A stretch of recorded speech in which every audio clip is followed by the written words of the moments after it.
இருக்கீங்களா?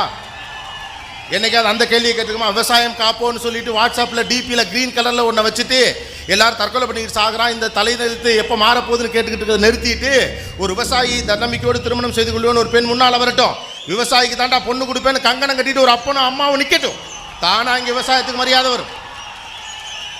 ஆனால் என்ன பண்ணுறோம், கடைசியில் கஷ்டப்பட்டு படித்து கேம்பஸில் தெரிய ஏதோ ஒரு கம்பெனியில் போய் உட்காந்து மைசூரில் ட்ரைனிங் முடித்து அதுக்கப்புறமாக புதுசாக ட்ரெஸ் எல்லாம் வாங்கி போட்டு பர்ஃப்யூம்லாம் வாங்கிட்டு போய் உட்காந்து அமெரிக்காவுக்கு ஒரு தடவை ஆன்சைட் போயிட்டு 3 வருஷம் 4 வருஷம் முடிஞ்ச பிறகு பிச்சு பிழிஞ்சு தூக்கி எரிஞ்ச பிறகு போங்கடா கரும முடிச்ச இந்த வேலை வேணான்னு நீங்கள் விவசாயத்துக்கு வர்றதுக்கு பதிலாக முடியும்னா இப்போவே விவசாயத்துக்கு புறையும் போயிரு.